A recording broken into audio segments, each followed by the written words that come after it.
Alright, so once you're ready to go and you got all the items that we can, gotta head up these stairs and time to fight against the first real monsters.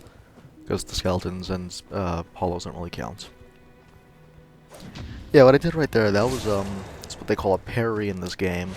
It's like sort of a high risk reward sort of thing because yeah, as you saw just back there, I got hit. So basically you're supposed to let down your guard at just the right moment by doing a shield attack, and then yeah, just blocking the attack right like at just the right time using the shield attack, and you'll do so much damage after that. Another way to increase your damage output is to like if they take a swing at you and you block it, and you attack right after the attack bounces off your shield. Yeah, then you'll like see a little green spark hitting the enemy, and then that's gonna do some more damage too. So yeah, as you see over here, actually I made a lot of mistakes. I got hit several times, and yeah, like don't worry, like you're right beside the one of the better fires out there. The fire at Firelink Shrine has a fire keeper attached to it, so that means that like you're gonna get 10 Estus flasks instead of the standard 5. Yeah, so you don't have to worry about making too many mistakes because there's a bonfire right there. So feel free to even practice, just trying to deal with some enemies, and you'll have plenty more opportunities after this.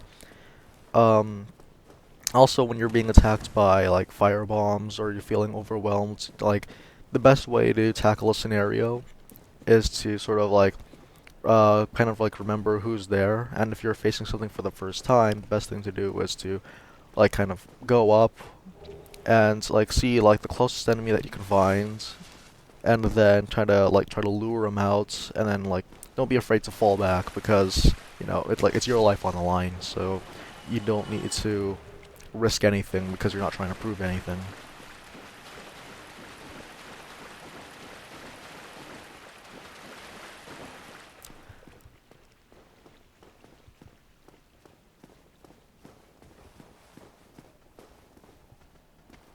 Alright, so here we are. This is the first area. If you've ever played Demon Souls, then you can probably recognize, or it'll just feel very familiar to you, a bunch of like generic undead lackeys to be fighting on top of like a castle rooftop. So yeah, there's like you're gonna be fighting two enemies at the beginning, and then there's gonna be one throwing firebombs, so you deal with him as quickly as possible.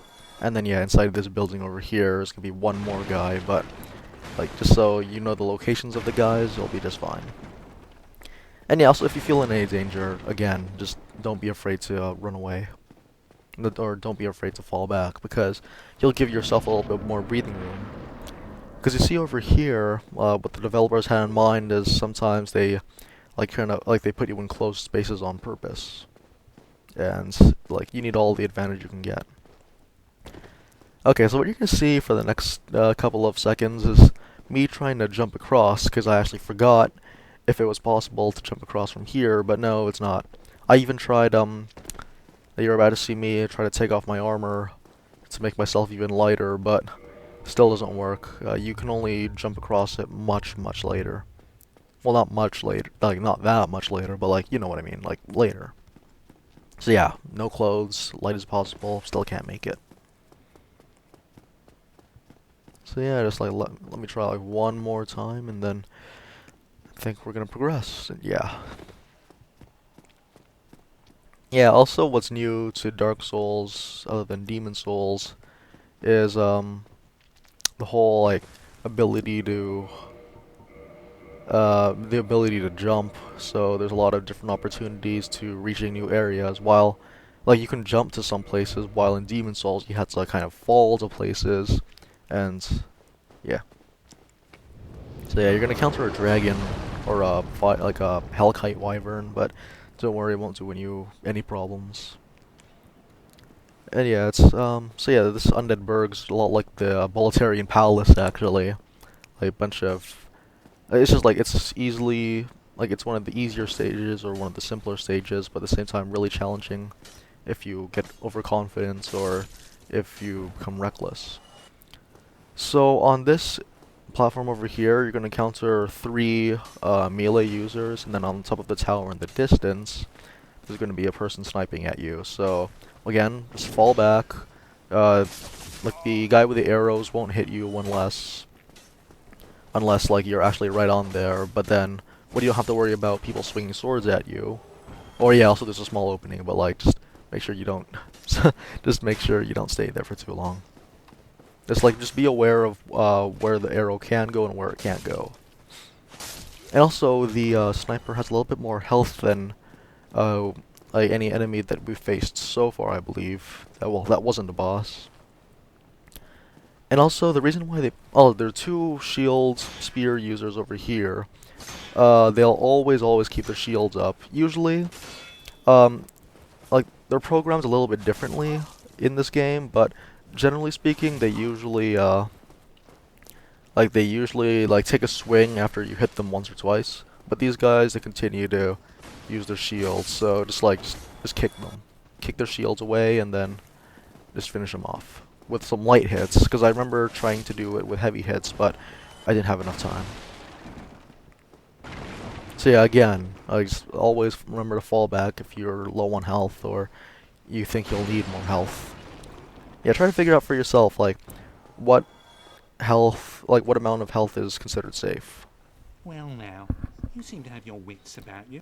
Then you are a... I trade for souls. Alright, so you'll find a merchant down here. Sell you a bunch of things. Sell you the residence key, repair box, bottomless box, as well as a bow and arrow if you wanted to.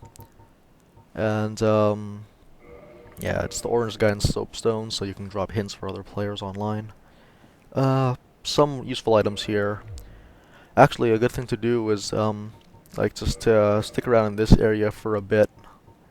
Um, and just like become familiarized with the combat. Thank you kindly. Because there are several scenarios. Like there's some scenarios where you're gonna be we're about to go into a scenario where you're gonna be attacked by several smaller, weaker people, and the best way to take them out is to lure them out. Like try to do a divide and conquer tactic.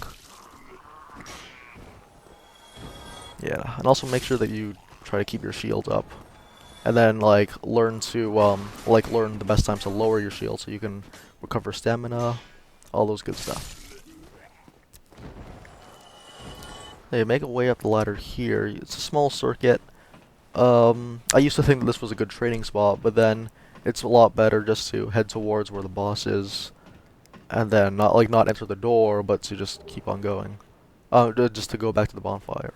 So yeah, this is how you can enter the that secret area. Of course, I totally failed to get there, but you'll find a crossbow and some arrows, as well as a few enemies, I think. But it's nothing too important right now. So yeah, actually, I didn't realize that until I couldn't show you. So yeah, just head back to the bonfire, and then start heading towards the boss of this area, and hopefully increase your soul level a little bit.